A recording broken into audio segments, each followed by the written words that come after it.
that or that environment where it is fenced around with some security guys and they call it ABC estate. No, estate means your belonging. So what is your own? So when we say real estate, it simply means your belongings or your properties that are that are associated or attached to land.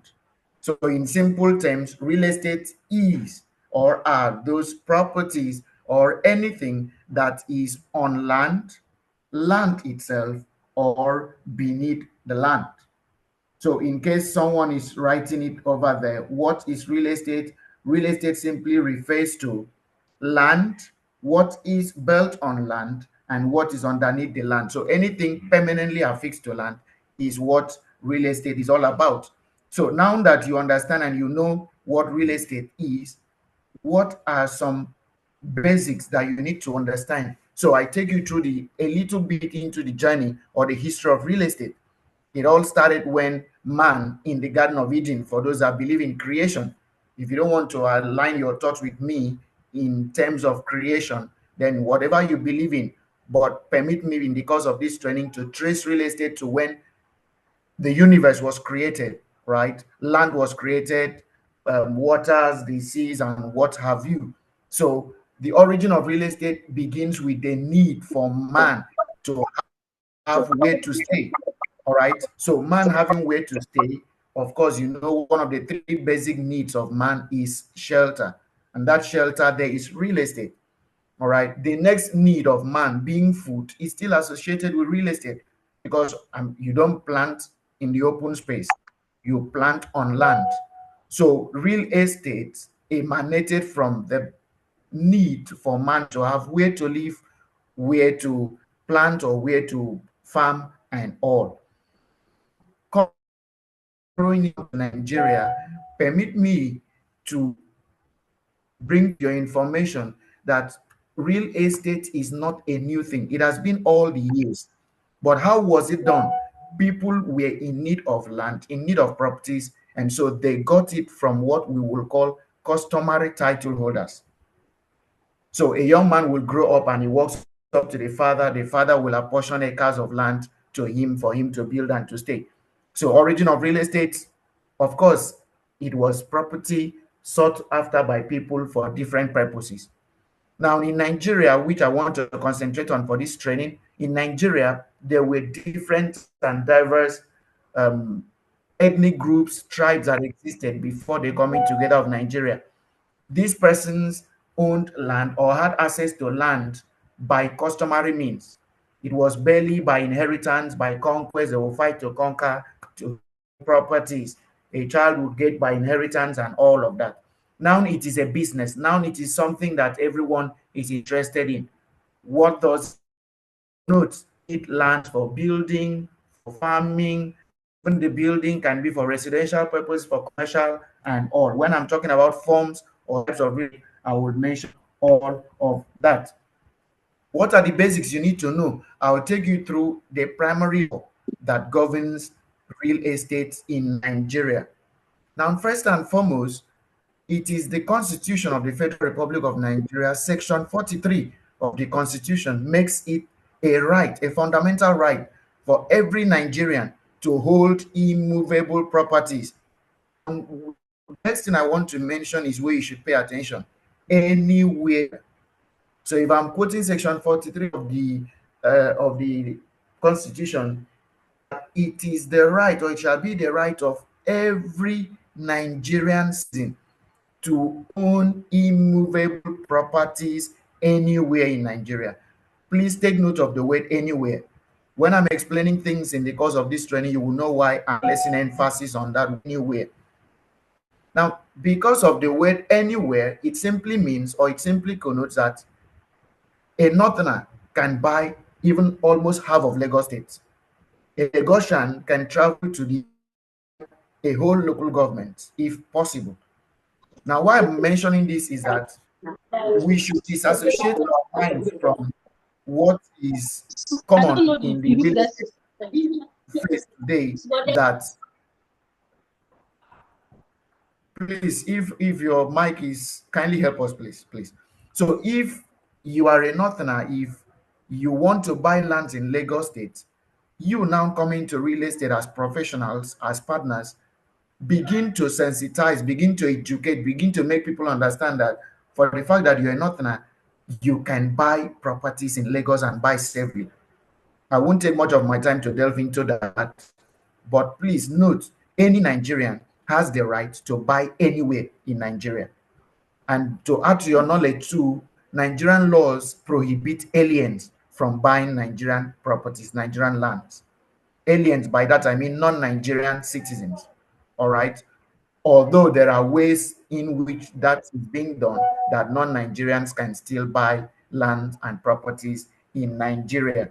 But please take note, every Nigerian has a right to buy any part of Nigeria so far land and property is concerned. Now, moving from that, I mentioned that there were different groups, there were different tribal groups, ethnic groups that were existing before the coming together of Nigeria. So these different ethnic groups had different practices on how to acquire land and how to hold land and how to have access to land. So while in the northern part it was easier, in the southern part it was not so easy, because you move to the east, to the south, to the Edo state, to the Akwa Ibom state, to the Imo state, and all of you that constituted the south as at then. They had different practices, they had different systems, they had different conditions for you to be able to have land. And there was need for land, yet there were bottlenecks, there were difficulties in different places on how to get land. So that's why the next law I want to mention, which you should never forget in your journey into real estate, is the Land Use Act of 1978. Land Use Act of 78. I've done the Constitution, I'm mentioning the Land Use Act now of 1978. Now, that law was put together by His Excellency, then General retired now, Olusegun Matthew Akinola Obasanjo. He came up with the Supreme Military Council and formulated a law that will make it a one easy access for every Nigerian to be able to have access to land. So by the promulgation of that law, that is the Land Use Act of 1978, it was now made simplified, codified in a single document, that where you need land, there is a document that can guide everybody on how to go about land. But you see, the striking thing about that law is the section 1 of that law. Were this to be a physical training, I usually use that section as a training, even before I mention my name. And what does the law say?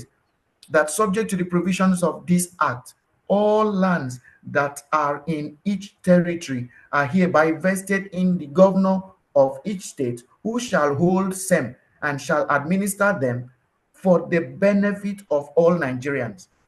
I'm telling you to take note of another word now, all Nigerians.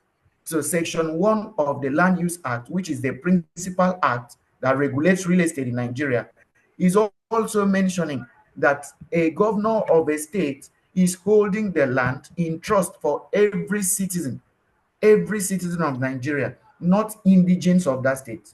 So that is why an Edo State person, an Edo State indigene, can and has the right and should be allowed and have equal right to go to buy Nasarawa State. Why? The governor of Nasarawa State is holding the lands in Nasarawa State in trust and is to administer that for the benefit of all Nigerians. I've made a very salient point now. So when you hear your clients or prospects begin to tell you, I don't want to buy Abuja because it is only northerners that will be allowed to enjoy their lands in Abuja. I don't want to buy Lagos because Lagos state government will not allow me to enjoy my land. They will come to demolish and all. Disabuse their mind. It's a fundamental right. It's the law that everybody has the right to buy anywhere. What they should be concerned about is buying right and buying legit. Buying it legally, buying it rightly, buying it legitimately. In the course of this training, I will take you through how that will be done. I take the next step. Now that you know that those two laws have given everybody the right to buy land, to own properties anywhere and everywhere, what should you know? For you to be able to buy, it means that you should buy it in accordance to the law. Now, this is the genesis.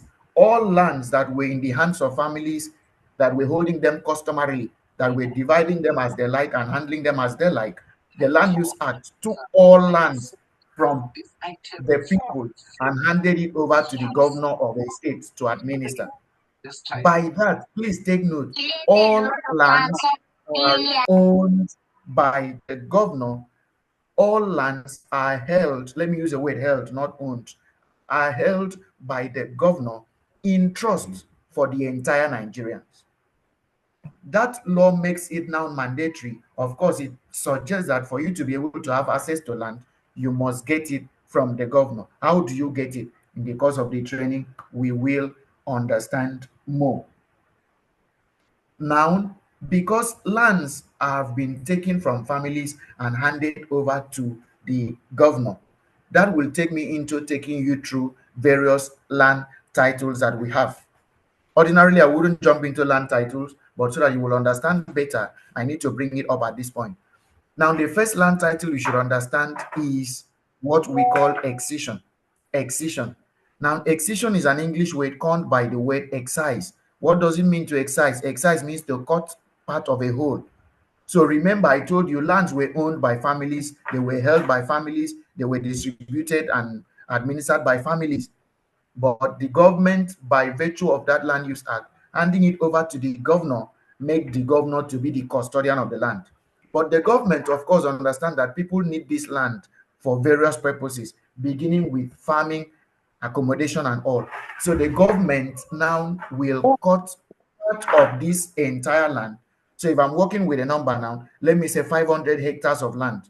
So I take, for instance, Ibejuleki community. I'm just using that. Ibejuleki community owned 500 hectares of land. By Land Use Act, the 500 hectares is in the hands of the governor to control and to administer. But by excision as a land title, it simply means that the government has now cut 10 hectares and handed it over to the family to do what? To use it for their own purpose, for their own use or for their own benefit. So for that part of land that has been cut out of the whole 50 hectares, 50,000 hectares, that part of the land that is handed over to the family, the title on that land is excision.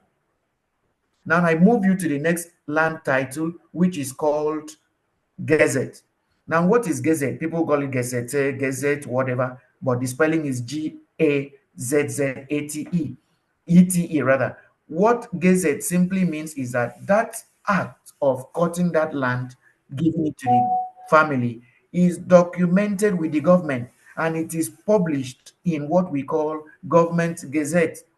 Government gazettes are documents that are published by the government from time to time, and it cuts across other spheres of life, not just real estate, not just property.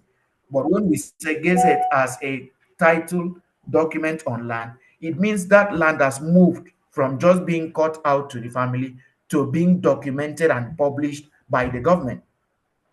So if someone is telling you he wants to sell a land and the title is Gazette, you have the right to request for the gazetted document, which is what you should use when you're doing your due diligence. I'll talk about due diligence in the course of the training as well. Quickly, I move to the next land title. I've mentioned excision, I've mentioned Gazette. Now let me talk about what we call governor's consent.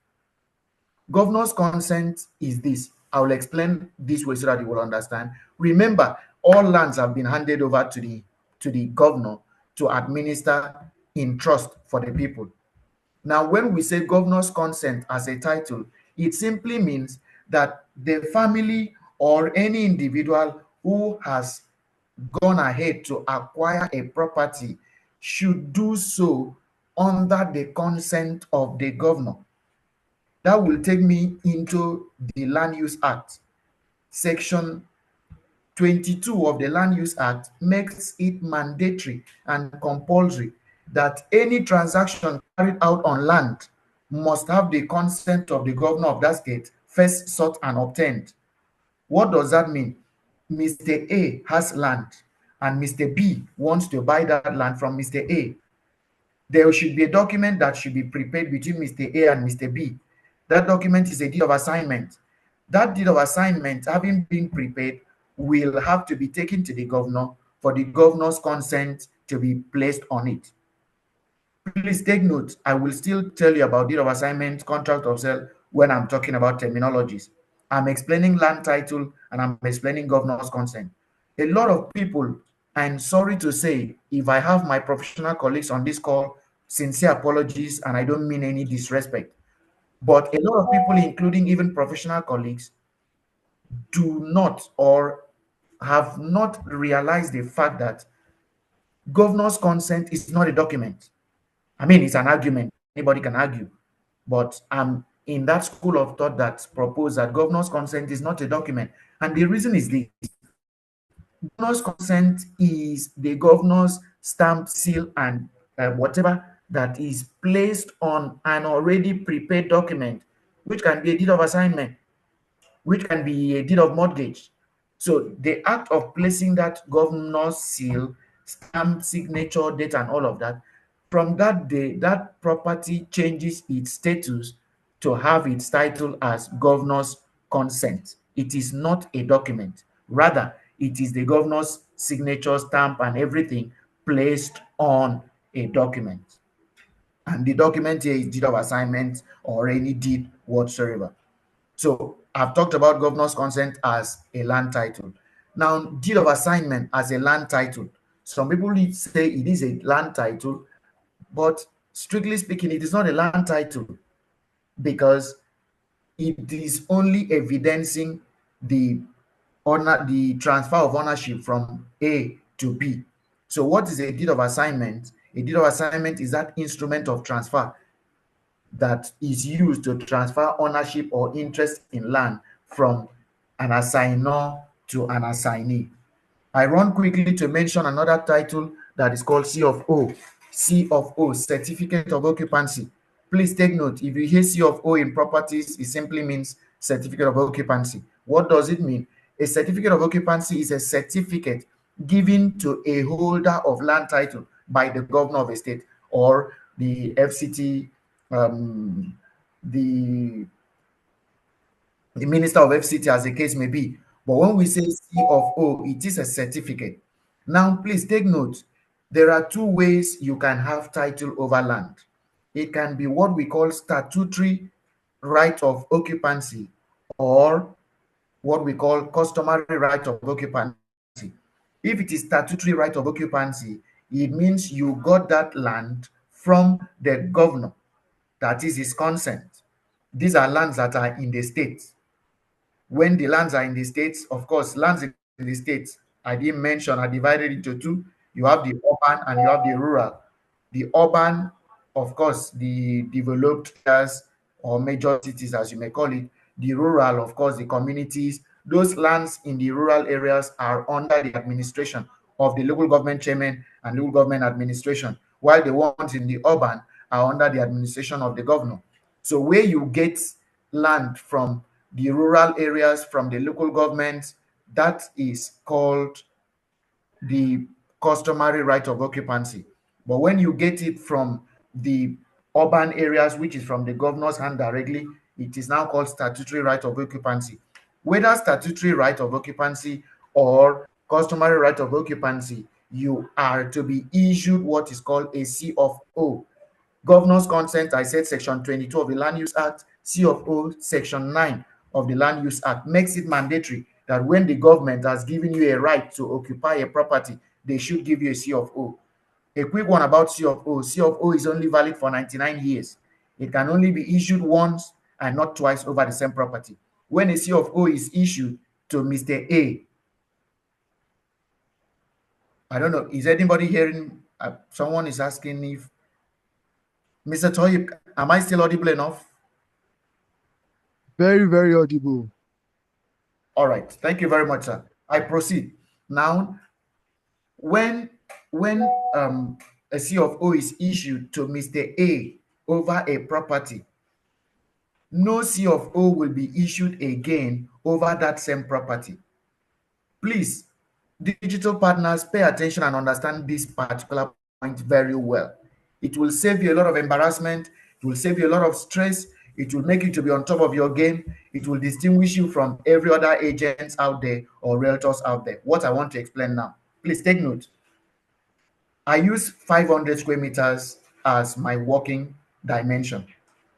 If 500 square meters of land in Lekki Phase 1, if 500 square meter of land in Lekki Phase 1 has a C of O that was issued to Mr. Tohib. Mr. Tohib, please permit me to use your name here. If Mr. Tohib bought a land from ABC family in Lekki Phase 1 and the size of that land is 500 square meter, Mr. Tohib goes ahead to obtain what is called C of O, certificate of occupancy, over that 500 square meter. Number one, I've mentioned C of O is only valid for 99 years. Number two, that C of O can only be issued once. So once Mr. Tohib obtains it, every other person that will be buying that property or a fragment or a part of that property will not be able to obtain C of O again over that same property. So Mr. Tohib bought 500 square meters. He is selling 50 square meters to 10 more people. The 10 people that are buying 50 square meters each from Mr. Tohib out of his 500 square meters will not be issued C of O over their plot because their their property is already covered by the C of O that was issued to Mr. Tohib. The best they can get is that they will have a governor's consent over their own title. So what they need to do is that Mr. Tohib will execute a deed of assignment between himself and the people buying from him. The people buying from him will go ahead and approach the government to obtain a governor's consent over their own property. When they get governor's consent, remember I told you it is just the governor's signature, stamp, seal, and what have you on that deed of assignment. Their title becomes governor's consent, but the title over the entire property is C of O. Ladies and gentlemen, that is where you will hear global C of O. So global C of O is a C of O that covers large expanse of land, and there are other people that have obtained their own title from that C of O. That's what is called global C of O. Arizona Estate, Tiwa Garden Phase 1, and what have you, all these estates will have C of O, but then what it is called is global C of O because it covers lands that other people have bought the company Zealous. All right, I proceed. I was mentioning land titles. I've mentioned governor's consent. I've mentioned C of O. Now, at this point, I think I should mention everything you need to know about C of O before I proceed.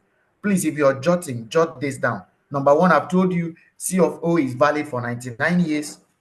Every other person that is buying that property is buying what we call unexpired residue. So if the holder of that C of O had occupied that property for 90 years, for instance, the subsequent buyer only has 9 years remaining for that C of O. The greatest question I get from all my trainings and all of the years is usually what will happen if the 99 years finish. First and foremost, no C of O has expired in Nigeria. And that is why all C of Os are traceable to 1978. So if you calculate 1978 till today, it's not yet 99 years. What will happen when it is 99 years? The law is silent. Don't allow any content creator, don't allow anybody anywhere to deceive you, telling you this is what you will do when it expires. The best answer is that the law is silent. I've researched, there is nowhere anywhere written in Nigerian law what will happen when a C of O expires after 99 years. But you see, we begin to infer into the future what will happen, and we say C of O is a certificate. So anything issued by the government, of course, is for purposes of revenue. Take for your driver's license, your international passport, and all. When they expire, what do? You renew them. So we use that safe assumption that it will likely be the same thing, that when it expires, we will renew the C of O. But for now, gentlemen, the law is silent. I move quickly to talk about another thing about the C of O. It cannot be issued twice, valid for 99 years. All lands that will be purchased from that C of O will have what is called governor's consent. I take you quickly through terminologies. I've started mentioning some of these terminologies in the course of this training, but at this point, I should mention them one after the other. I will break them into three parts. I will bring to you, notice, terminologies that has to do with people. So I call them parties to a transaction. Terminologies that will have to do with documents, and terminologies that will have to do with actions and acts within the real estate industry. So first and foremost, parties in real estate transaction. Please pay attention. Number one, I start with the simplest, landlord and tenant relationship.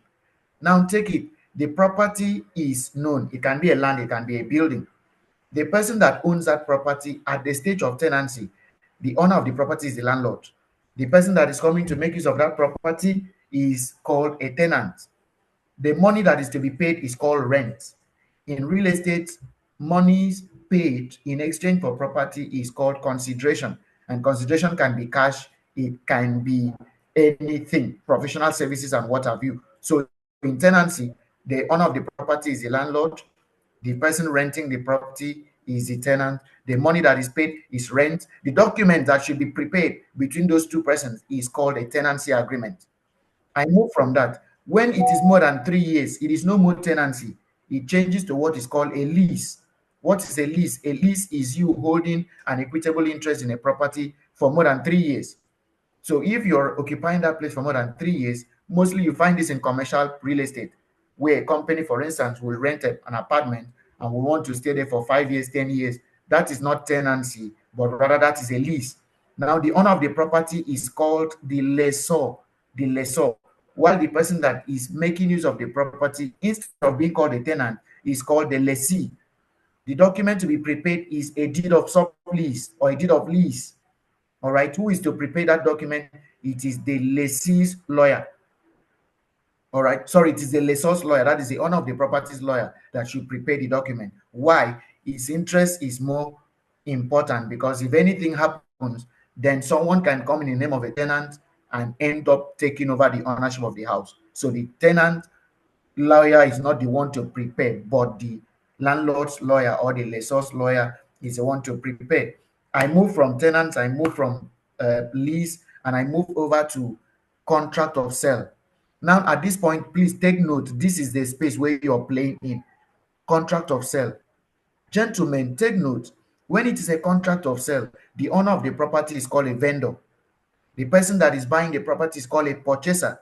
So your clients are purchasers while the company is the vendor. Now, the money that is paid is consideration. All right. What is a contract of sale? Contract of sale is a transaction.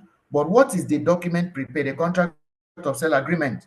Who is to prepare this contract of sale? It is the buyer's lawyer.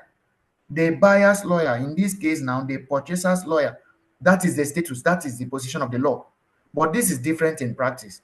In real estate, especially when you're buying from real estate companies, it is not your lawyer as a buyer or as a purchaser that will prepare. Rather, it is the vendor's lawyer that will prepare the document. The reason is for unity, for uniformity, and to avoid or prevent what is called land grabbing. I don't have the time to explain how land grabbing takes place, but take note that the law says buyer's lawyer, but the practice is the seller's lawyer. We might have time to explain this much more later. Now, please take note, the most important thing for you to observe in a contract of sale transaction is that the document is to show the terms and conditions of the sale. How much have you paid? When are you paying the balance? What will happen when you pay the balance? And all. So the document lists and outlines the terms and conditions, the covenants, the obligations, and the rights of both parties. It must be properly prepared and documented. Sorry, and executed. I'll talk about execution. Now I move. It is no more a contract of sale. It is still within the buying and selling, but this time we're talking about transfer of ownership. Please take note, at contract of sale stage, full payment is not made. And especially you find that in real estate business, like you're coming in where you will only pay initial deposit and you break down the remaining balance um, into what we call installmental payment. So at that point, you are not the owner of that land. You don't own it. until you pay all monies that is meant to be paid.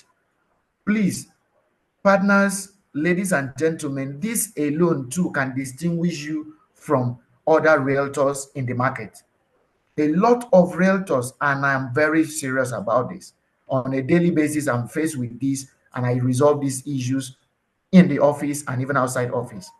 Consultants and realtors make mistake to make buyers to feel that they can pay for the land and allow other payments to remain to pay later on when they want to live in the premises. It's wrong. Oh, it is absolutely wrong.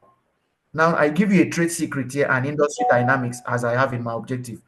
You must ensure that all payments is made before that land is transferred to you.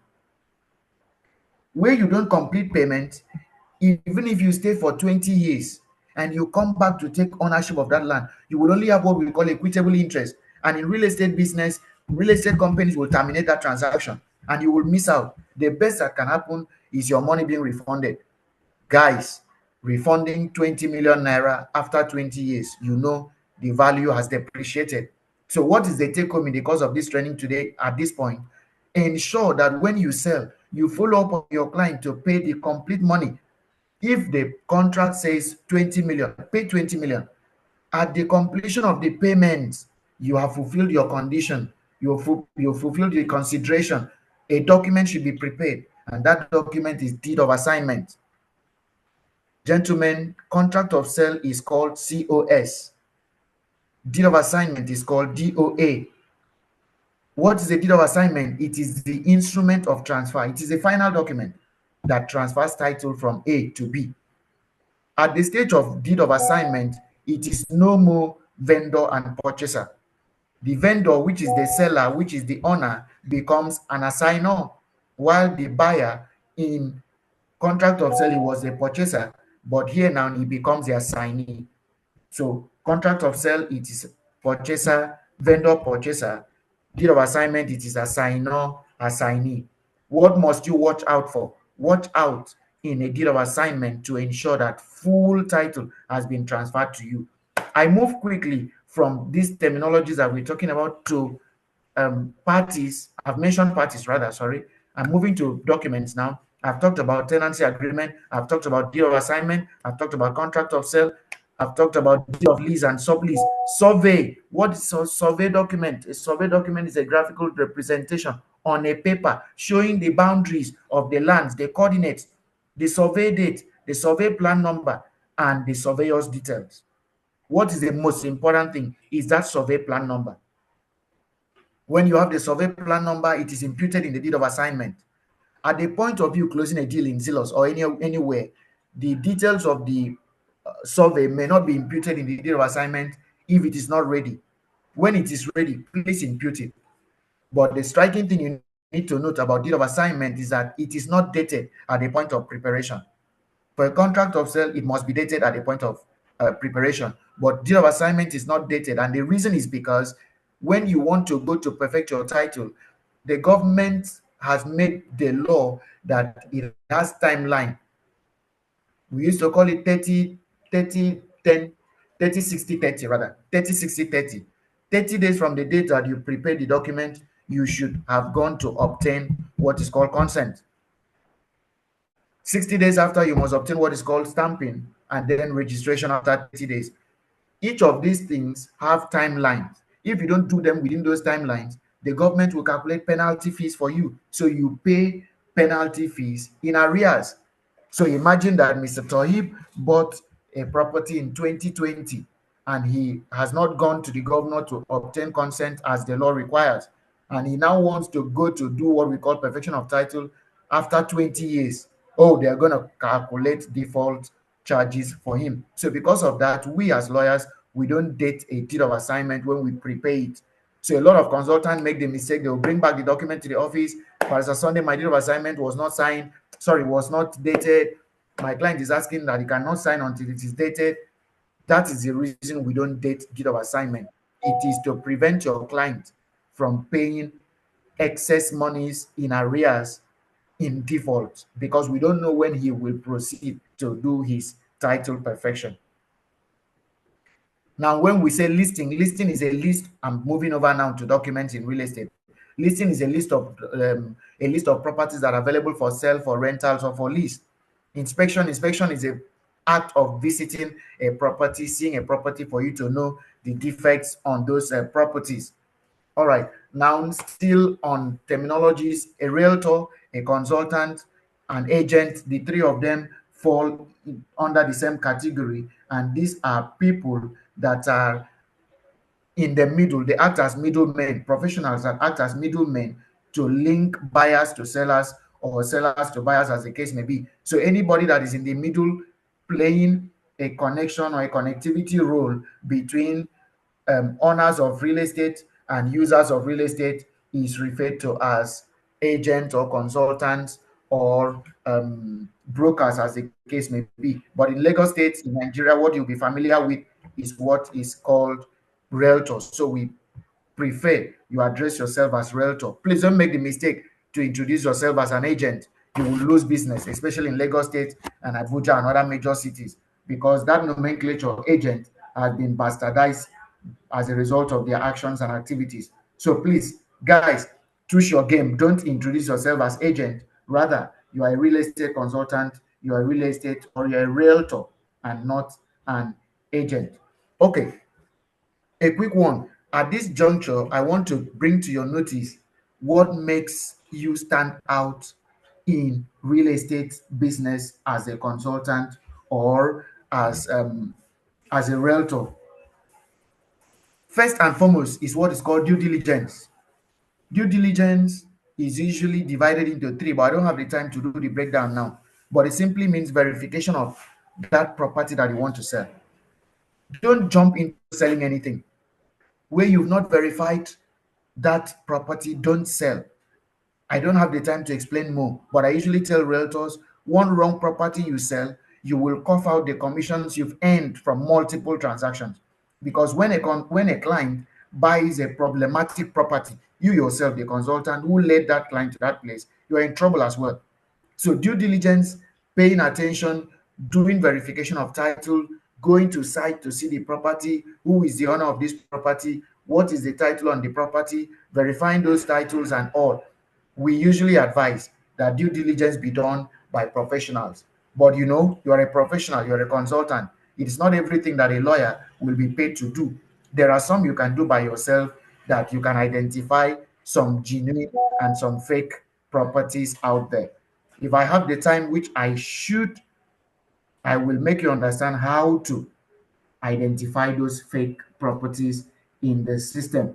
Now, I've mentioned a few terminologies. I would advise that you browse your internet to check out for terminologies. If I have more time subsequently, or maybe I'll just drop it from Mr. Toyib terminologies. I would make that available for us so that we save time to go to something more essential. So, what do you do when you are faced with a client or a realtor that wants to buy a property? Gentlemen, understand first perfectly what that brief is. What is a brief? A brief is a set of instructions or information given to you by a prospect or by a client. And in terms of real estate, it simply means this is what I want. So understand what the client wants, understand what he wants to use it for, understand the purpose for which he wants that real estate. When I say real estate, it can be land, it can be building. Now, because I've mentioned that you understand what he wants, I will talk about the forms of real estate. You have residential, you have commercial, you have mixed. Residential, commercial, mixed, and finally agricultural. Now, a quick one, residential is self-explanatory. In that property, you can only build to reside. You cannot carry out commercial activities. You cannot carry out agricultural activities. It is strictly residential. This is what you have in your estates, where you would see at the entrance of that estate, they don't want to see kiosks. You cannot build hotel. You cannot do fuel stations and all of that. That kind of property or those kind of properties are referred to as residential real estate. When we say commercial, of course, the name suggests the meaning for commercial activities. So you get to places like Bagada, you have Bagada Phase 1, But you go to Bagada Phase 2, it is an industrial community. You have warehouses, you have warehouses, factories, and all for commercial purposes. Well, when you say mixed use, you can have a development that allows for both commercial and residential. In that case, we can say it is mixed use. Now, if you get to Tiwa Phase 2, which is currently selling, Tiwa Garden Phase 2 is a perfect example of mixed use property, because in Tiwa Garden Phase 2, we have the residential part and we have the commercial part. Now, that community now can be referred to as mixed use real estate. But when we say agricultural, it is strictly agricultural. You have several of those kind of properties in Shagam, you have them in Mowe, you have them in Ekpe and other places. If you go to other states, they have this also mapped out. So I've talked about the forms of real estate now, or types of real estate. Gentlemen, please, when your client faces you, or when your prospect faces you with a request, do well to understand what he wants. Ask your questions to know what purposes he or she wants to do with this property, or he wants to use this property for, so that the client will not intend building a hotel and you are busy selling a residential property to your client. He may not know because you did not know too. The issue will come up when he will want to erect his building. Sometimes they may even erect their buildings without even knowing, only to want to open up his business, and the estate management say, hey, you can't do this business here. Imagine what would have happened to you, the consultant who led this client there. So first thing first, understand perfectly what the prospect wants. Secondly, understand what you want to sell. It is at this point I would advise, don't sell anything. Sell what you know and you understand. By understanding, I mean visit the site, go for estate tours, understand the estate, what are the payments, what are the conditions, what are the breakdown. Know everything you should know about that property. Know everything you should know from the prospect, and then you'll be able to marry the two together. And you know what? You've stricken a deal. That's when you'll be able to enjoy your commission and even have more referrals. The next important thing I want to mention is you are being outstanding as a consultant.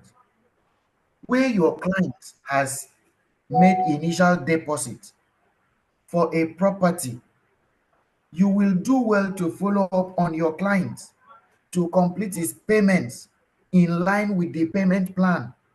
The reason is this: where your client do not pay the remaining balance as agreed, first and foremost, he may attract what is called default charges. Number two, he may have his transaction terminated.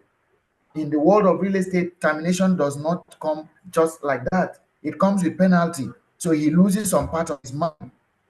So how would you feel, or what would be your gain if a client that you brought into an estate and he subscribed into it, you refuse to follow up, all of a sudden he receives a termination mail or a notice of default charges being applicable to his transaction? That's bad business.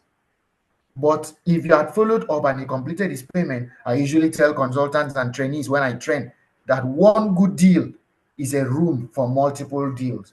And in the world of real estate, guys, referrals are the best sales or the best deals. Reason is because you won't need to talk much. The person who referred the referee to you would have spoken so much about you as a personal brand, about the company as a company brand, and all you need to do is to initiate the conversation of the transaction. So sell well, you will have more referrals, but when you don't sell well, of course, you know what the answer will be. Do's and don'ts in real estate. Do's and don'ts in real estate. Please take this and take it from me. You understand and you abide by this, you go far in the industry. Mr. Toy made mention of being in the system for just 3 years and he's where he is, and that is because he is doing it well. So anybody who enters real estate and you're doing it well, you are bound to stand out. And in a matter of time, you will be counting your billions or your millions, as the case may be. What is the first thing I would say? First is, don't sell a property that you have not visited. Oh, if I have time and in my physical training, I usually take a lot of time to explain this. Don't sell what you are not seeing. And by seeing here, I mean go to site, see the property. When you see the property, it will give you a lot of explanations to your client's question. In the world of technology today, and I'm so pleased that I'm talking to digital partners, the tech guys in the house. In the world of technology today, inspection need not be physical. So you need not travel from Lagos State to Abuja for you to be able to sell Abuja property. But the world of technology has made it possible that you can have what is called virtual tours, you can have videos and all. Maximize the maximize technology to be able to have a good grasp of what that estate and property looks like before you begin to market it. Because when your client asks you questions and you're not able to answer because you've not been to the site, whether physically or virtually, you will start the I will get back to you, I'll get back to you. They lose interest, you lose that deal. That's the first don't. Do not sell what you've not seen or what you do not know so much about.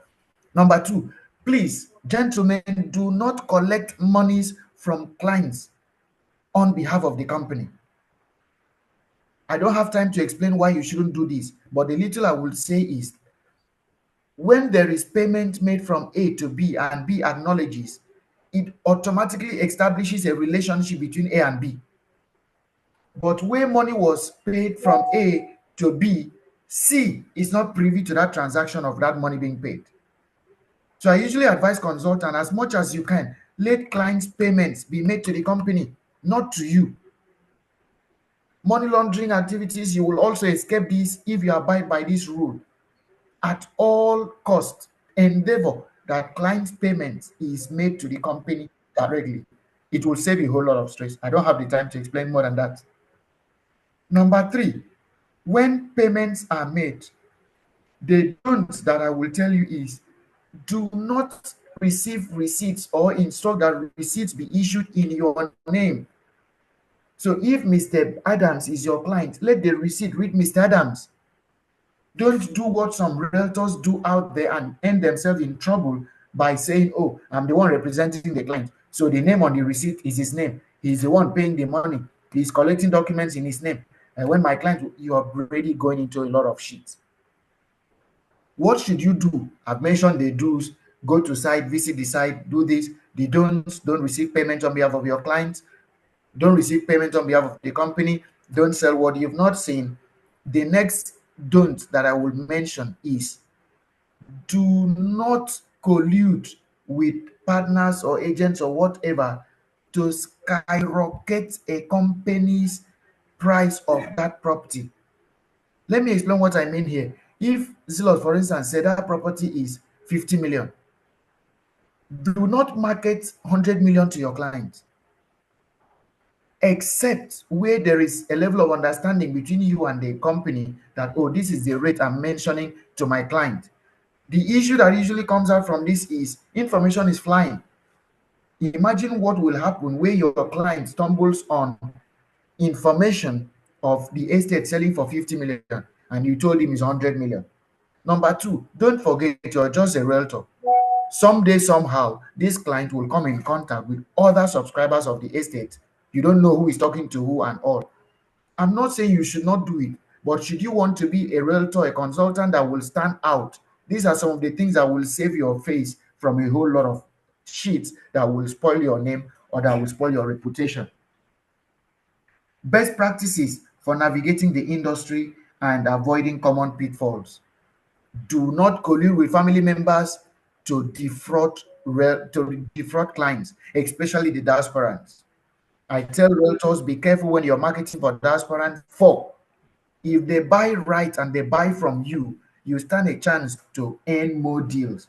But when you play games and you defraud them, you are joining others to make them disbelieve the real estate business in Nigeria. So join hands with me and other genuine guys in the system to change the narrative that the Nigerian real estate industry is worth investing in and that there are still genuine guys in the business that are estate consultants and realtors. Now, I move quickly to spotting illegitimate properties. spotting illegitimate properties. How do you know if a property is legitimate or illegitimate? I start with family properties first and foremost. Gentlemen, the day you are told to sell a property and that property is a family property, be careful. This is what the law says. Every family property cannot be sold without the consent of the principal members of that family. Principal members are not the ones that are on ground. Principal members are not the ones that are available in the community. Principal members are not the elders of the family. Principal members are those appointed by family members as their leaders or as their representative. Now, I drop this to you. The position of the law is that where a family property is purported to be sold and the consent of the family head is not obtained, that is, the family head is not agreeing to that sale, the family head did not sign the document for that sale, that transaction is null and void ab initio. In law, null and void ab initio simply means it never even existed. If you like, buy it for 500 million, 500 billion US dollars. If the family head that is appointed and recognized as the head of that family does not sign, does not consent to that sale, you've not bought anything. Family property. Family head not signing, that's the implication. Now, what happens where the family head is the one that is selling it without the consent of other principal members, without their signature, without their consent? The law says it is voidable to the extent of it being challenged. What that means is that, yes, you can own it, you can enjoy that land, but if any member of the family wakes up within the period and then challenges that sale, the court will set aside that transaction. And the implication of that is that you never bought anything. The best you can do is to start dragging for refunds. And I must mention at this point that this is why it is said in Lagos and in other cities that the fear of a monile is the beginning of wisdom in real estate, because they know how to dribble people around all of this. Guys, what will I advise you? Trade with caution. If possible, avoid family properties at this stage of your at this stage of your being in the industry. Avoid family property. Or where family property is involved in any way, please involve a practicing property lawyer. We know what it takes for us to be able to spot out these things. So that's caution number one. Avoid properties that is family property or that are family properties. Or should you want to, please involve a property lawyer. Number two, avoid properties that are having court judgment as title. Court judgment. What that simply means is that a court has given judgment that this land belongs to Mr. A. The reason is this: why you should avoid some of these properties is that it's a function of which court gave that judgment. If the High Court gave judgment that the land belongs to Mr. A, Mr. A can take that matter to the appeal. Court of Appeal can set it aside and declare that it is Mr. B that owns the property. What would have happened to you who had sold that property to another person purporting to belong to Mr. B? So this is why we say trade with caution, court judgment. As a company, you will never see any of our properties with title as court judgment or title with excision. We don't sell excision, we don't sell court judgment, we don't sell gazette, we sell governor's consent, we sell C of O, we sell government allocation. All right. What is another thing you will be able to do when you visit a property and you see caveat emptor? Please don't continue with that transaction. Caveat emptor simply means buyers beware. It's a disclaimer. It's a public notice to the members of the public that that property has issues, it has encumbrances, it's not meant to be sold, and all of that. Where you see that, it's a red flag.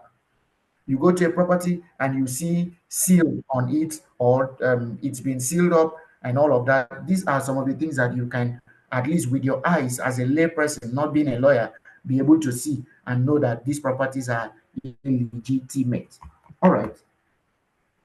What are the tips and strategies that you can use to identify problematic or fraudulent properties? I've just mentioned a few of them. So you want to buy a property, someone is coming up and is telling you this property is available for sale. Can you send me the document for verification?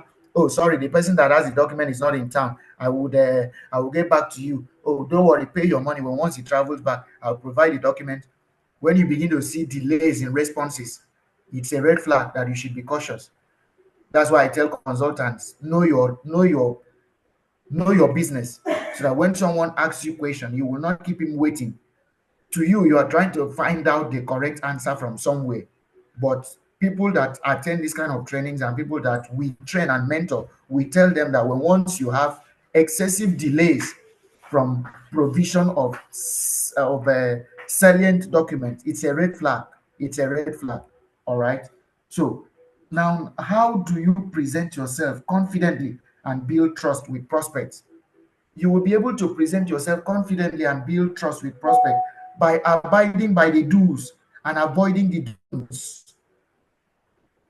And one thing I must mention at this point is loyalty and consistency will make you go far in business. For instance, identify a developer, identify a company, identify a firm that is into real estate. Because I've told you the dangers associated with buying from families and buying from their money lenders. Now, take your time and study that business, study that company, study the real estate firm. What is their level of integrity? What is their rate of testimonials and reviews about people? How many properties do they have? How many have they been allocating? Because in the business of real estate, the most important and salient things are documentation and allocation. Documentation and allocation. I was telling my colleague in the office this evening, I said, see, people have failed to realize that no matter the English you're speaking, if there are no documents and there is no location, you've not bought anything. So where you want to be consistent and loyal to a brand, test their level of allocation of properties. How many estates do they have? How have they been allocating? Have they been issuing documents? When you've identified one, stick to it and stay with that company, except they have flaws or they have issues. Now, this is why and where I will take pride in Zelos Group as a company. Sentiments aside, there's no perfect organization, but I mean, gentlemen, I am yet to be aware of any matter in court for the past 6 years of the existence of Zelos that the company was in court by a client telling them to give him his or her property. I am not aware of anybody who had wanted to buy a property and his search result discovered that Zelos is not the owner of the property. They are trying to sell a property that belongs to another company, belongs to another person. Consistently, allocations are being done, documents are given out, a team of professionals are there to attend to you, to help you close your deal and all. If you consistently stay with the brand, people will identify you with the nature and the types of properties that you are selling. So with this, the trainings that like this that we're having, with other trainings that will be coming, further engagement and research, equip yourself with information and knowledge. Locate a trusted and a trustworthy, legitimate and legal backed up real estate firm, sell their properties, build rapport with the officials of the company. At that point, you'll be able to negotiate. At that point, you'll be able to mediate if there should be any issue between your client and the property they bought. Your good relationship and rapport with the company's officials will help you to resolve those issues faster and amicably. Then let your clients also have trust in you. Oh, the company is this. That is what you're saying. Your client wants to pay, they pay into this money. They are not making their payments, you follow up with them. When you do all of this put together, you will have satisfied clients. And when you have satisfied clients, the result is referrals and returning businesses. So it is at this point that I'll mention, just by way of an additional, things that makes you to know that you have acquired real property genuinely. I start with the documentation. First and foremost, the day you make your payment, ensure receipt is issued. And of course, it's a company, so you may not get your receipt the same day. But what I'm saying here is, for every payment made, ensure the receipt is issued.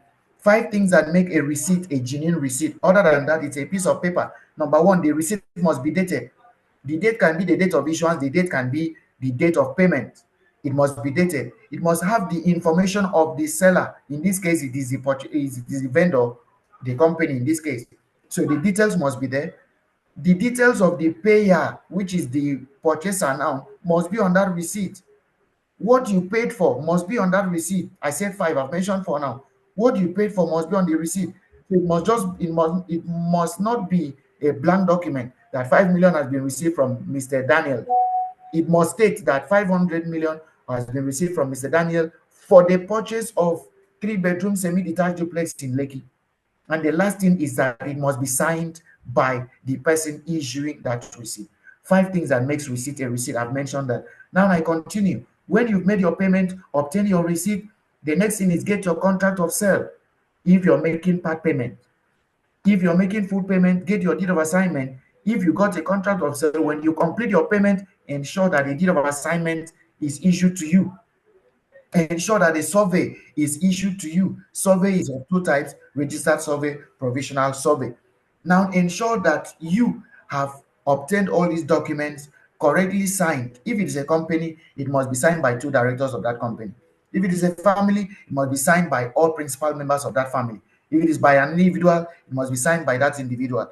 If it is a couple that owns the property, it must be signed by the husband and the wife or the spouses before it can be valid. If it's owned by partners in business, all partners must sign. Until you have all of this seated in your archive or in your folder or in your shelf, then you cannot say you have bought. The next thing is for you to take possession. Gentlemen, when allocation is done, whether or not your client is in town, go for that allocation when your client is to be allocated. So if your client is around, join your client. If your client is not around, please request that your client sends a representative. It can be a family member, it can be anybody that the client himself will appoint to join you. I don't think I've mentioned this before. So don't be the one to market the property to the client and you are the only one available on the date of allocation simply because your client is overseas. I usually advise request your client to send an additional person who will be a witness to the fact that you actually got the allocation of that property for your client. When you have documents in place, you have your property allocated, you can go to sleep knowing that you have purchased a property. But what should you do next if your client is willing and ready? It is for you to proceed and do what is called perfection of title. How do you perfect your title? The deed of assignment that you've obtained, the survey that you've obtained, you present this to the Ministry of Lands. It is at that point that the governor's consent will be paid for, what we will call it CSR. Consent, stamp duties will be paid, and then registration. At that point, you can now say you have obtained a governor's consent. Remember, it is in compliance with Section 22 of the Land Use Act. I can say I have come to the end, but just to add this to you, take note, a person under the age of 21 in Nigeria cannot involve in real estate transaction. Under the age of 21, you cannot sign, you cannot enter into, you cannot buy, you cannot sell. Why am I saying this? People used to ask the law why. Section 17 of the Land Use Act tells me so. And the reason is because the law presumes that people under that age are not matured enough. They lack the capacity to understand the implication of the transaction they are entering into. But people will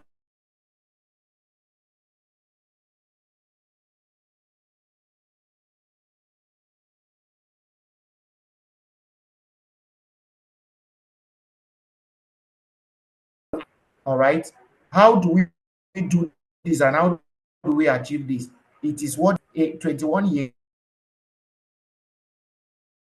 party, that person is to appoint a guardian who is a major, not a minor in this case. So who will act as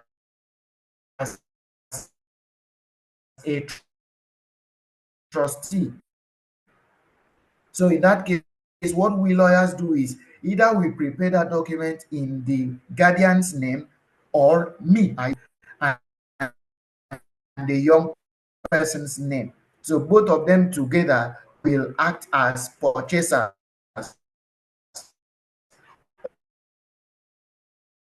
or as signees,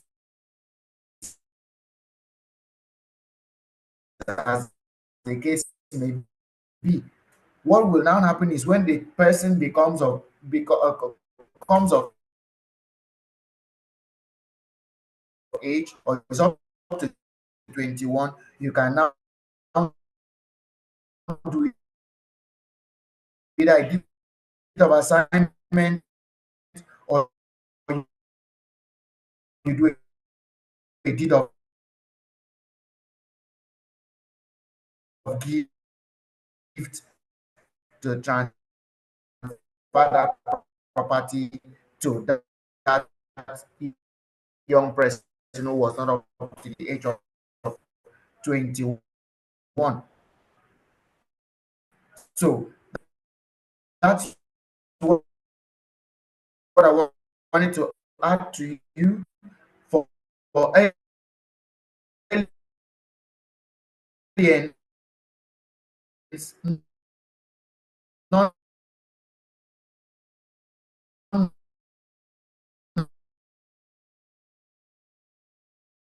Nigerians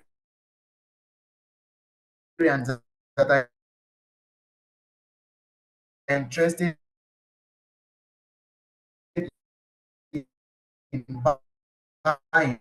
The law has spelled out conditions Sorry, am I for the only one finding it difficult to hear? them to be able to Okay. buy. It's either they are in business partnership with Nigerians,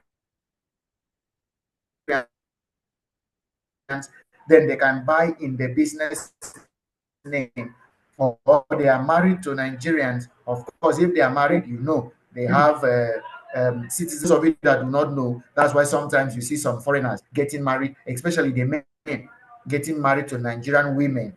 Sometimes it is to allow them to buy properties and own properties in Nigeria.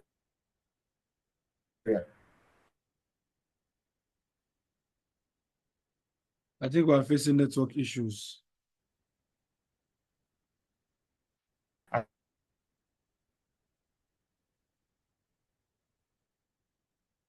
I don't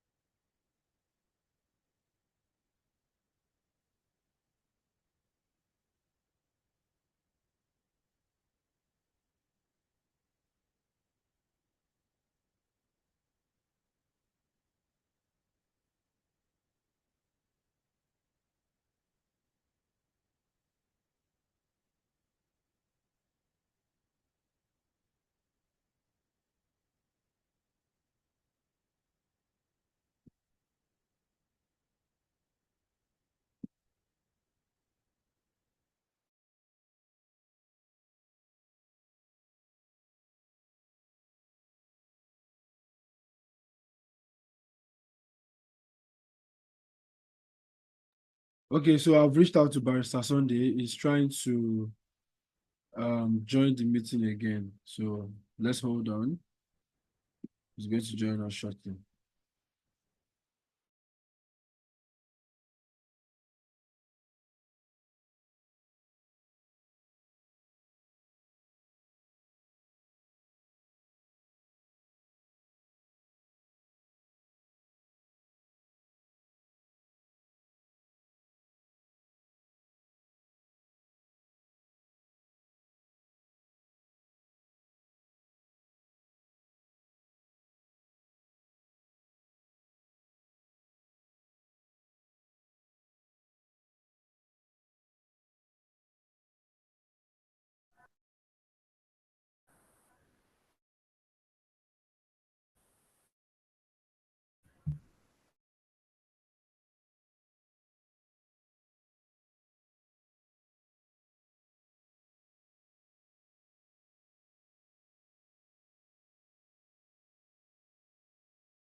I think he's back. I don't know. Barrister Sunday, can you hear us?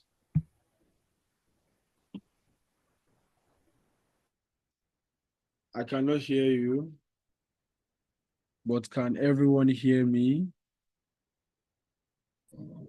Yes, sir. We can hear you. I can hear you. Yes, sir.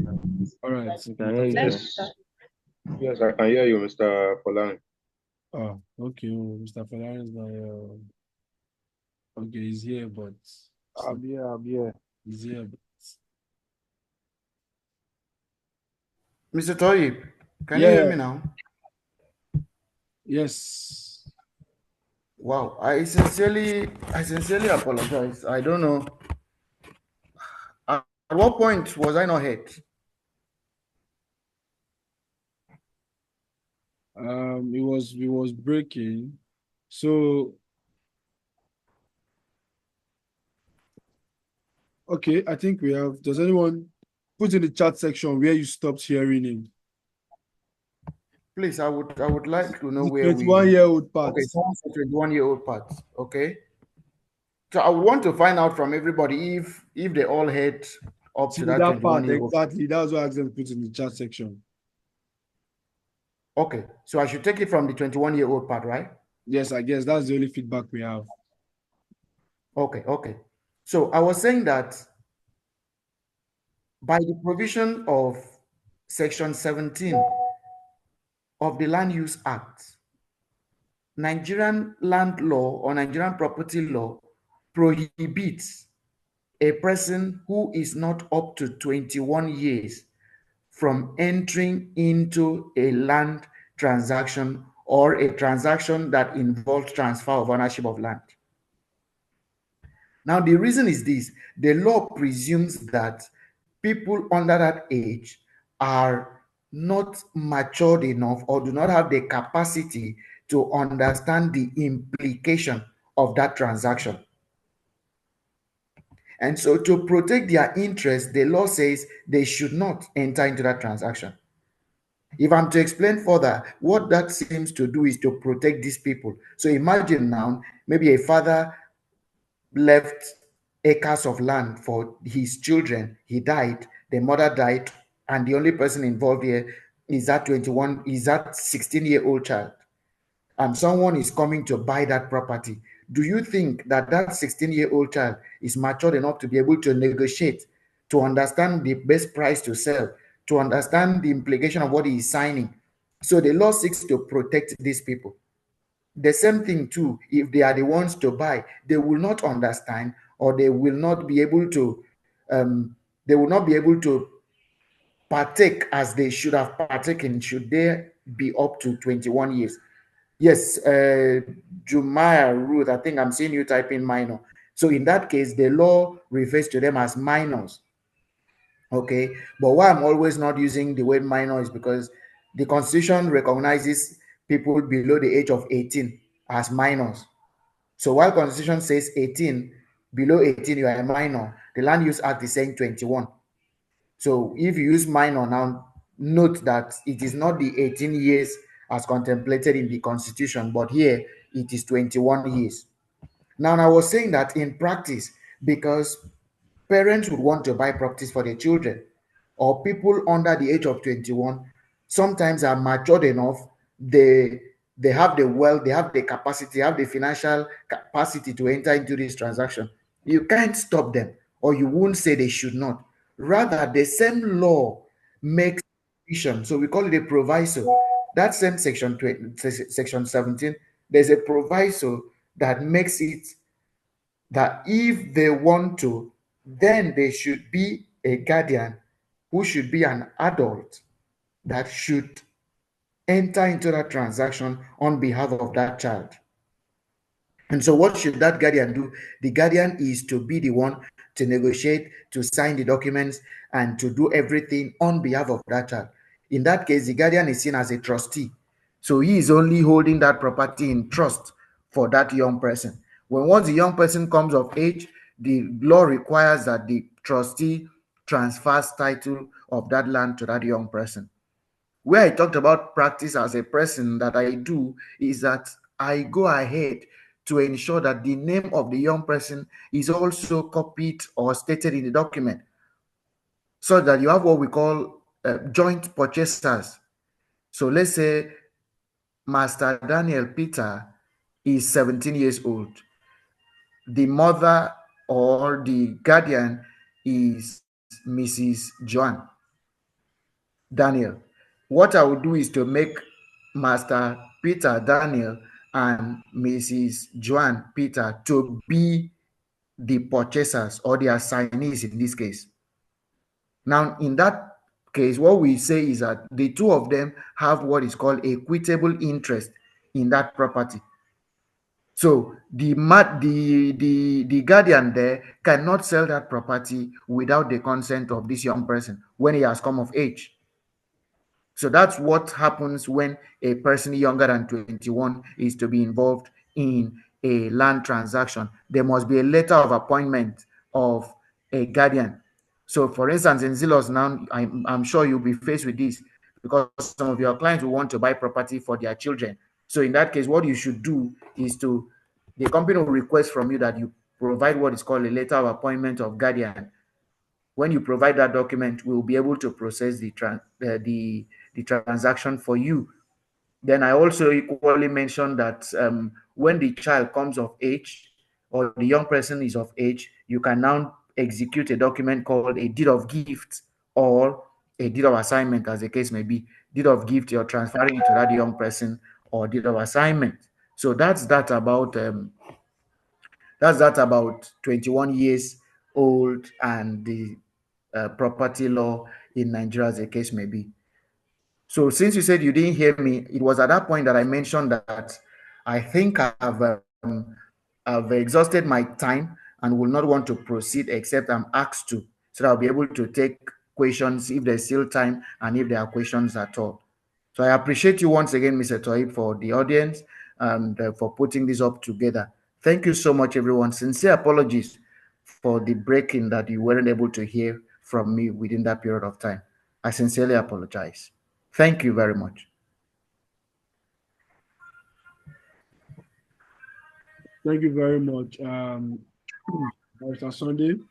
I'm sure that a lot of our partners have gotten value tonight.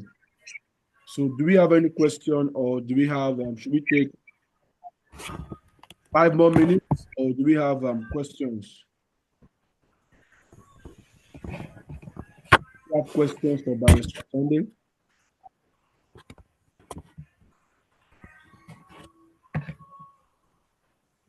Does anyone have a question for Barrister Sunday before we call it a night, or it was very explanatory? Okay, Mr. Saeed, go ahead and unmute your mic. Hi, good evening. Good evening. You can go ahead. Yeah, thank you so much, Mr. Sunday. This session was quite enlightening. Barrister Thank you. Sunday. Barrister Yes, Sunday. Barrister Sunday. Yeah, sorry about that. Barrister Sunday, thank you so much, sir. So I just have one. Can you please run through the part of actually acquiring a property for a child? Because I think I got some parts, but I missed some other parts where you were talking about the documents that is required and what we need to tell the parents and all those other things you mentioned. Thank you. Okay. Thank you, Benis, for the question.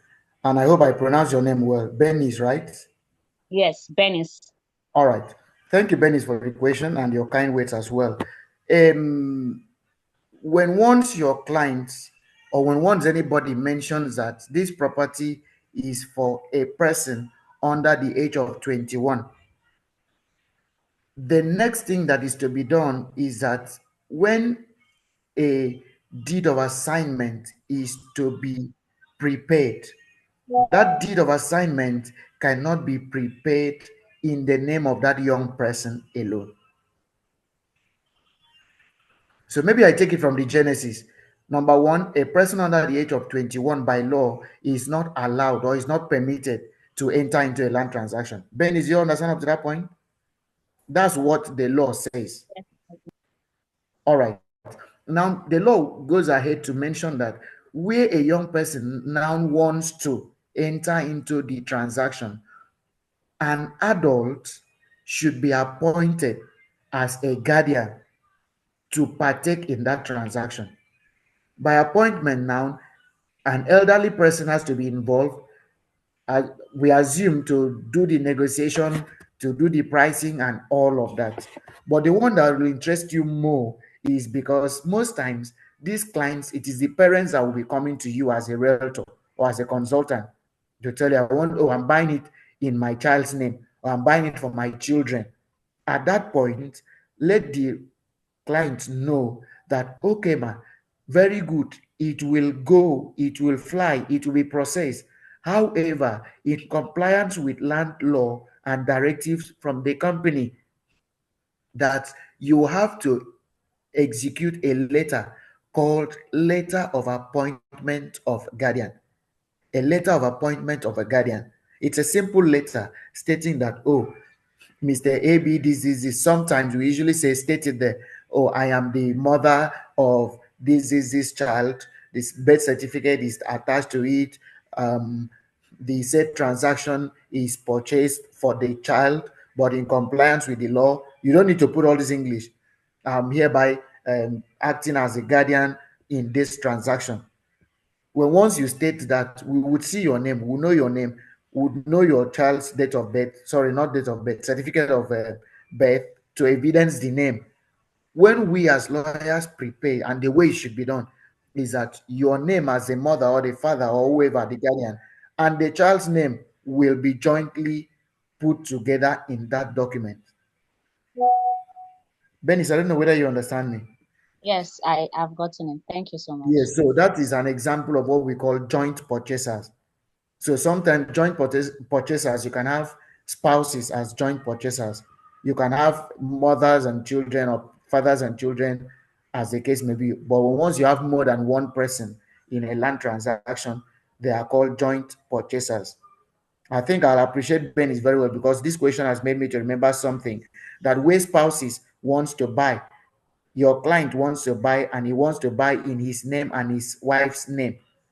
The wife's full name has to be provided. The husband's full name has to be provided.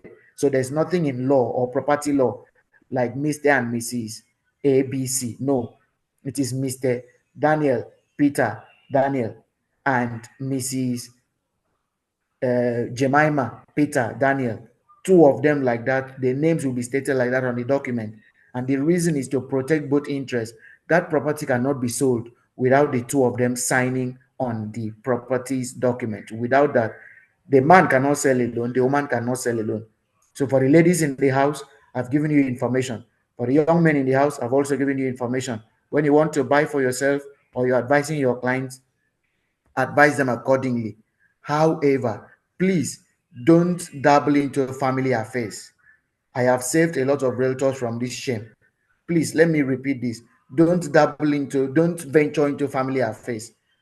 If a man wants to buy a property and he tells you his name that he should use, that you should use on the property, don't begin to say, sir, why are you not joining your wife's name? Or where the woman is saying, I want to buy the property, and she gives you her name, don't begin asking, you're not adding Oga's name. You can end yourself a whole lot of embarrassment. So, but where you are in the position to advise them, and in the whole transaction, the two of them were involved, and all of a sudden, the man is giving his own name alone, you might ask if he knows or he does not know. If he says he knows, he wants to buy in his own name, then go ahead. If he asks for your advice, you can then tell him that you may advise that the both names be captured for purposes of protecting their interests. Okay, that's my answer to you, Benny. So I don't know if I've answered you properly. Yes, thank you so much. All right, sir. All right, my brother. Mr. Toib. Hello, we sir. have Yes, we have more Okay, questions. Mr. Said, you didn't raise Yeah. your hand, so Yeah, okay. I'm with you. Let me quickly go through my questions. I have like 4 questions here. Okay. So number one goes here. Thank you, Mr. Sunday. Barrister welcome. Sunday. You're welcome, sir. Now, number one, why are the plot of land differ in square meters in different locations in Nigeria? Okay. That's my number one question. Why are the plot of land differ in square meter in different locations in Nigeria? Okay, sir. Then number two, Which text will you recommend for a newbies in real estate? Okay. Number 3, is there any local schools that deal directly with the study of real estate? Okay. And the last one, which property is the best to get according to the document to be provided? Okay. These are the questions. All right. Thank you very much, Mr. Laramaju. First question: differences in Why are square the meters. plot? Differences Why? in square No. meters. Yes, for a plot of land in Nigeria, we have some plot of land. They will say it's 500 square meter. They will say Yeah. it's 450, and they are still referring it as a plot of land. Okay. Now, the answer to that, let me begin by answering this way.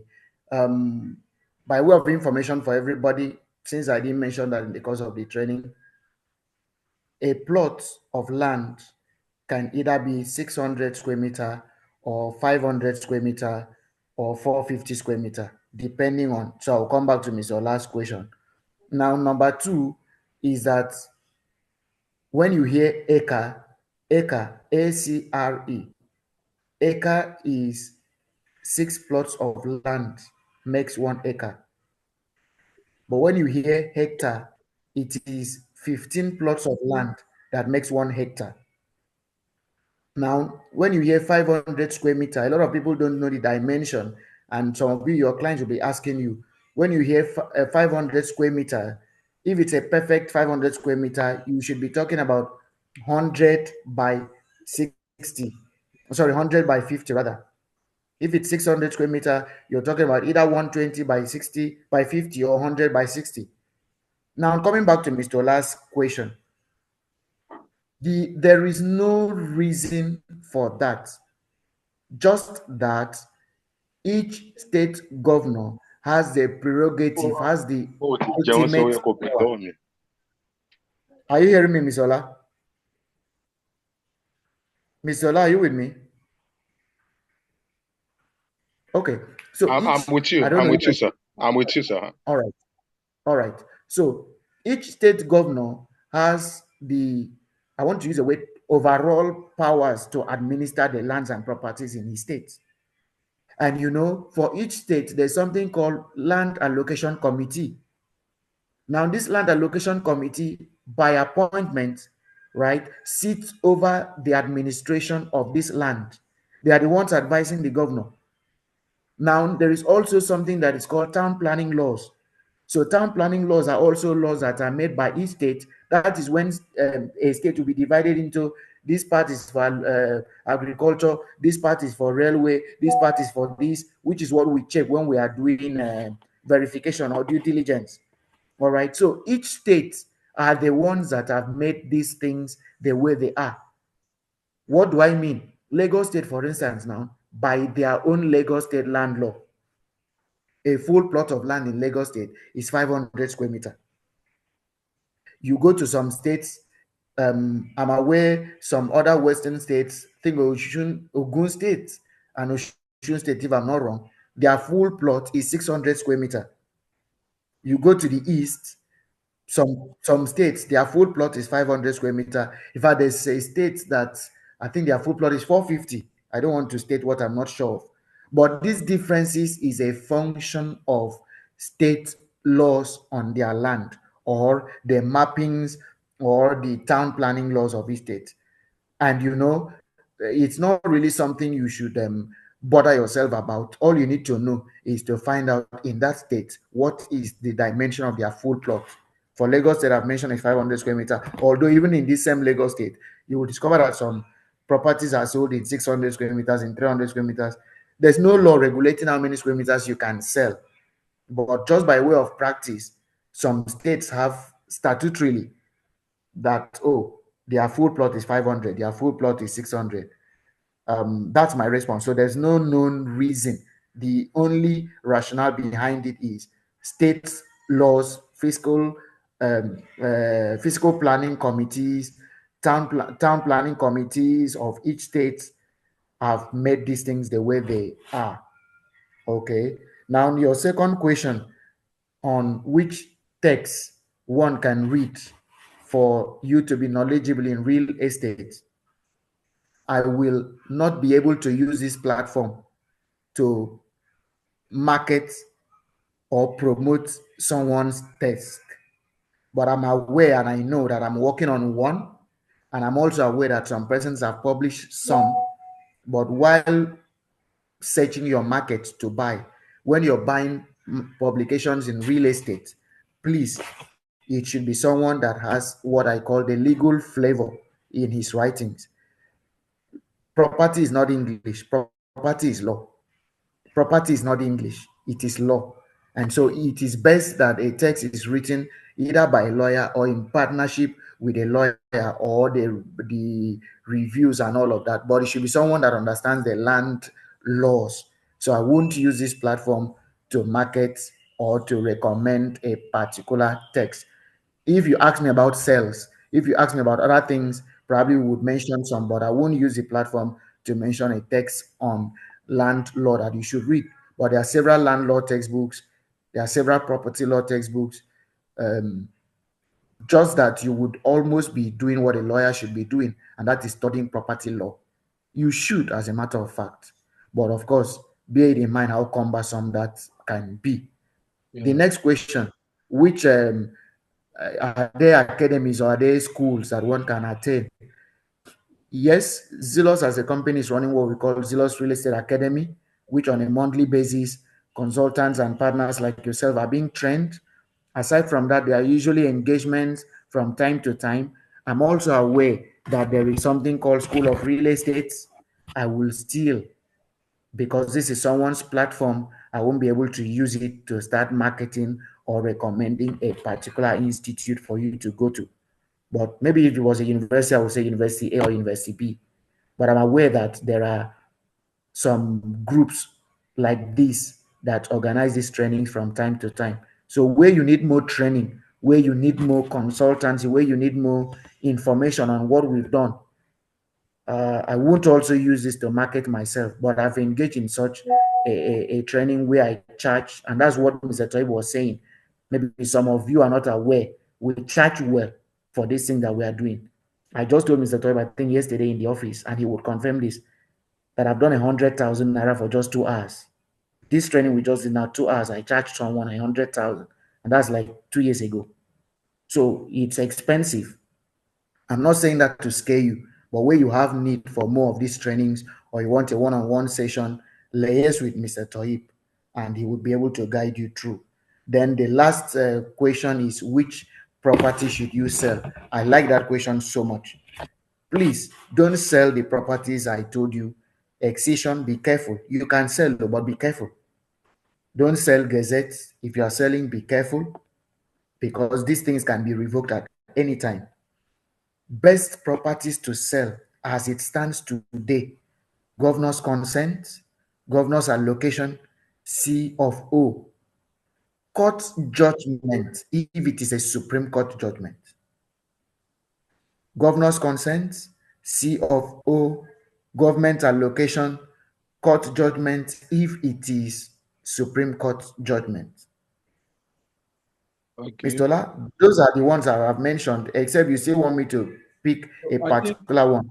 Barrister Sunday, I think because of our time, right? Let's have other questions. So because Right, in addition to what you said, right, Saeed, I think you should just focus on the sales part and let the lawyers do their job. And that is why exactly the Zealous Digital Partners Program, we have gone ahead and we've done those due diligence for you, and we are here to guide you. So leave that part for us and go ahead and sell the product. And make your sales. Exactly. So let's go on to the next person. Elizabeth, let's go ahead and have your question. So because of time, we're just going to have these three questions. Elizabeth, Jumai, and Omolara. So Elizabeth, go ahead, unmute your mic. Okay, good evening, Barrister Sunday. Thank you so much for the insightful training. I learned a lot, as in, God, thank you so much, especially the do and the don't. But Okay. this one is, hello, sir, am I being heard? Yes, your head. Go ahead. Thanks for the kind wait, Elizabeth. I can hear you. Go ahead with the question. Oh, okay, sir. So this one is it happened to me. So I just thought to just ask. Okay, so maybe make it maybe later personal. But someone close to me, a family member got a property, and Okay. the person that got the property is late. The people that sign how do they put it now? The people that signed on his own part, they are all late, and the other party they are all late too. So the next of kin went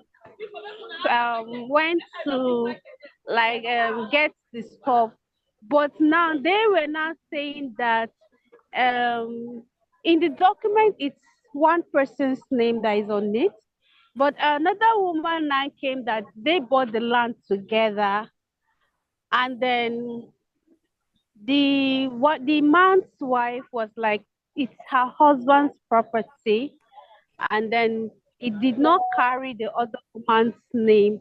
But the woman, I don't know how she did it, but till today they have not handed over those properties to the next of kin. Like she does not have access to that land till today. So I'm now as you were a teacher, I said, let me just bring it to let me know Okay. what really the issue is, or Let's the say, right way to go about. All right. All right. So, Hello? Elizabeth, a quick one. Um, Yes, I sir. appreciate yes, I appreciate your question. Should we have had enough time, we would have given that response so others would learn too. But if you were part of the training, I mentioned something about family properties and people that should sign. On this, I think it's more personal. We can discuss after the training. Okay. How about that? Are you comfortable Okay, with sir. that? I will really appreciate, sir. All I right. All really right. need answers, sir. Thank you so All right. much. All right. You can I'm talk about it. grateful, sir. All Sir. right. So after the training, you Okay, can let thanks so Mr. much. We can get in contact. Okay. Okay, sir. It's fine, sir. Thanks so Yeah, much, sir. all right. All right. Thank Grateful. you. Thank you, Yeah. Elizabeth. Yes, sir. all right, Juma, you can go ahead, unmute your mic and ask your question. Okay, thank you so much for this opportunity. I really enjoyed, very insightful. But there's just a quick one and just an advice, because I've seen a case where the minor is an orphan now. This is a true life scenario now, and that the uncle that helped to purchase the property, which the boy this child got, how will I call it? Because somehow I'm involved in this, so I'm trying to see what advice I and give, But this uncle and the late father, they were not in good standing, but somehow the uncle was is still representing him. And now he has informed me that he has gone ahead to purchase a property on behalf of this child. So in this scenario, coming in here, how does one, justify, because it's a kind of a clash of whatever, because this child is still small. So Hmm. yeah, so how does one protect this child's interest now? Because Okay. this person that is coming in is someone that was standing with the late Yeah. father, and this boy Yeah. is an orphan now. So yeah, and Yeah. this Yeah. the brother is the only being a brother. They are just two, but from two mothers.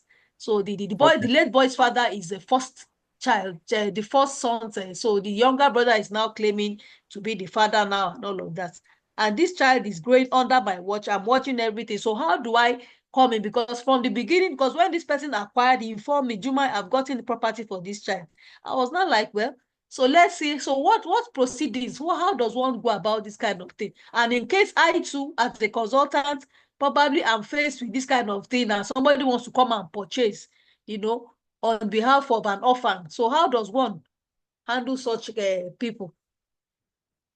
How does one come in? Okay.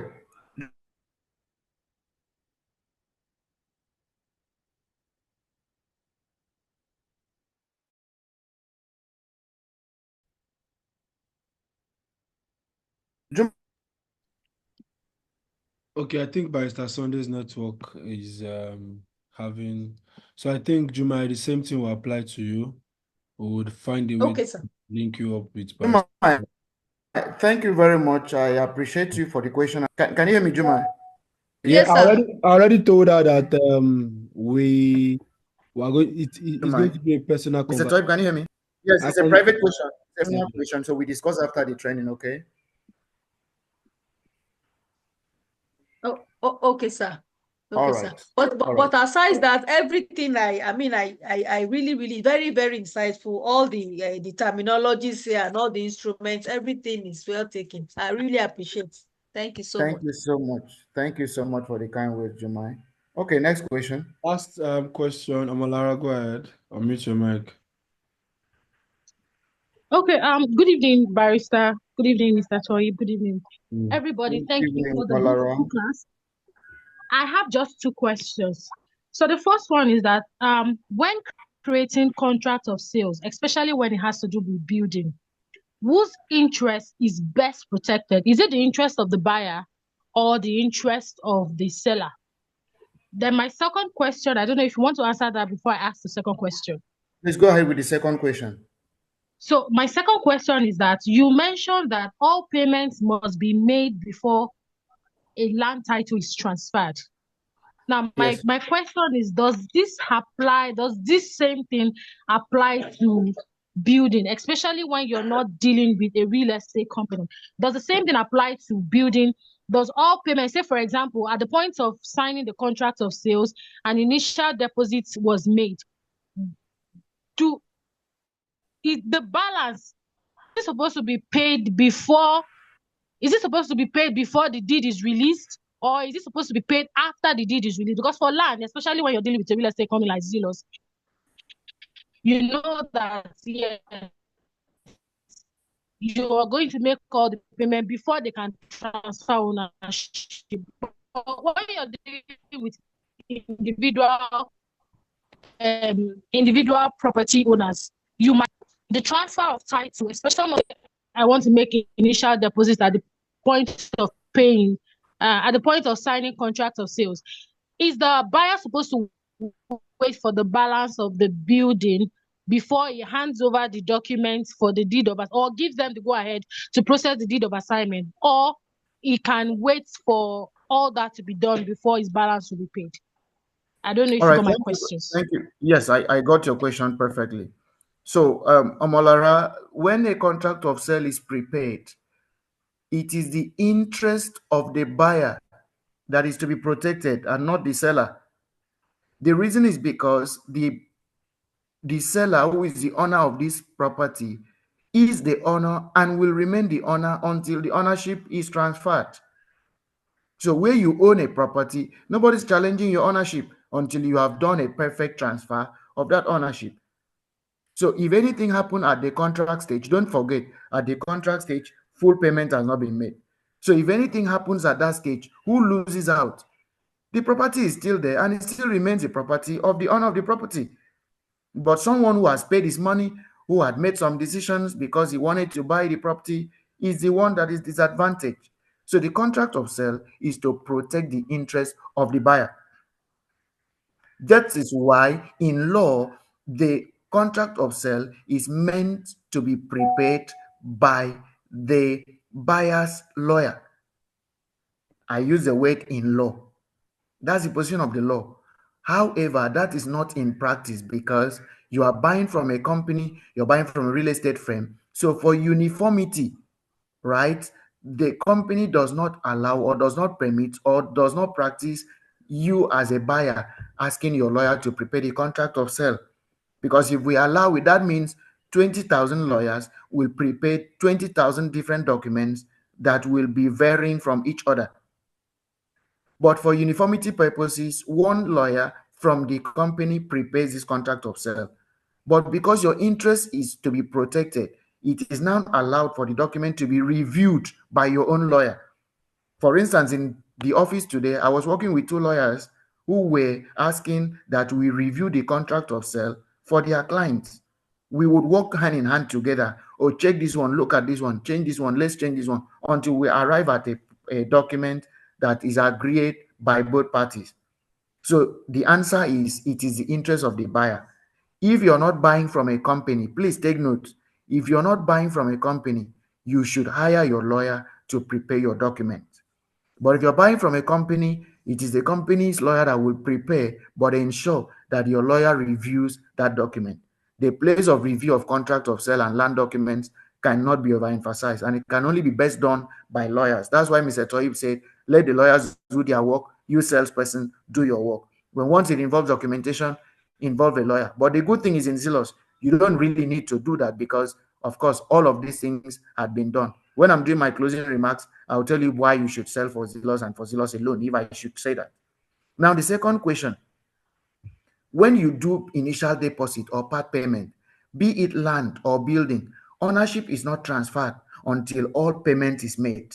We call that consideration. So the owner will not transfer the ownership to you until you have fulfilled all conditions, and which is what? Payment of the entire consideration. Even if it is a building, you will not be handed over that building until you have finished payment for the building. But at the point where you have made some payments and some payments are remaining, at that stage, we call it equitable interest. You have an interest in that property. The owner also has an interest in that property. Should anything happen, both parties have interest in that property. But who is the owner of the property? Legally. So we call it legal interest, legal ownership. It is the owner. So when you are paying installmentally, you are not the owner until you have finished paying and they now transfer it to you. And take note, no company will hand you over a building or a land when you have not finished payment. What is the best way to evidence that they've handed it over to you is by preparing a deed of assignment. That's why we call it final instrument of transfer. Until you finish paying everything, that is when that final document is prepared, deed of assignment, assigning the property to you as the new owner. Amalara, have I answered you? Yes, sir, you have answered. All right. All right. Fantastic. So, Mr. Tohib, just a closing remark from my end, except you will have something else to Oh, say. go ahead, sir. You see, Go ahead, sir. this thing called due diligence is very technical and complex. I know how much I charge clients if I'm doing due diligence.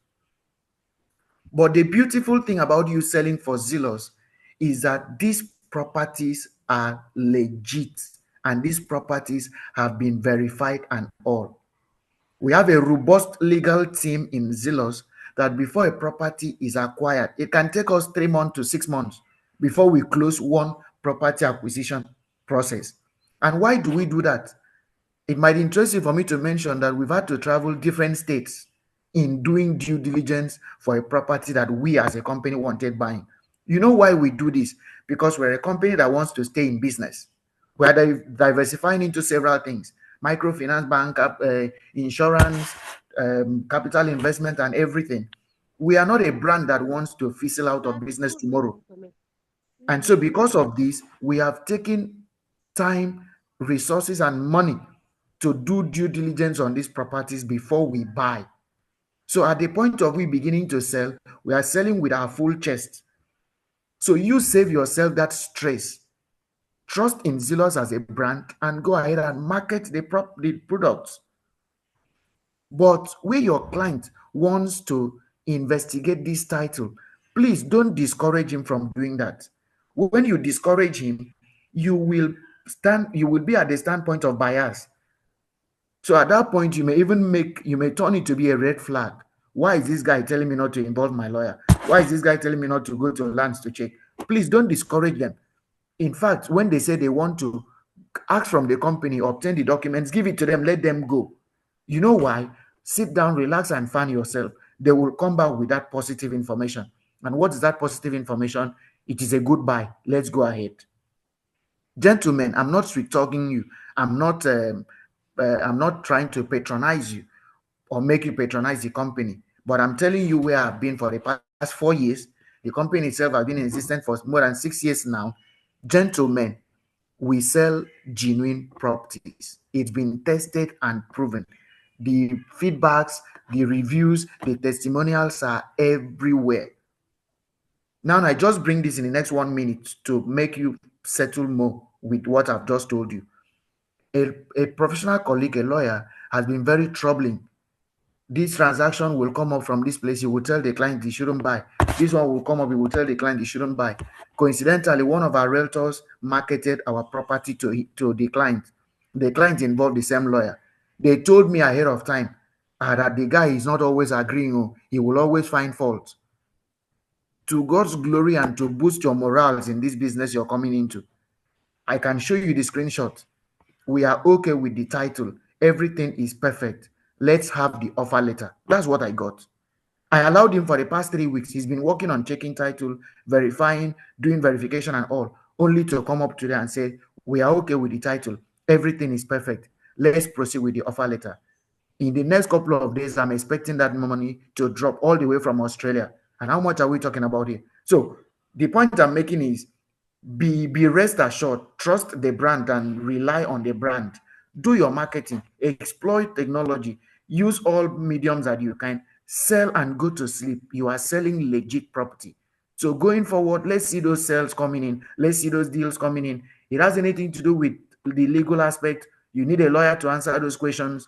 Mr. Toib knows my heart is here. At any point in time, ZDPP calls on me, I'm here.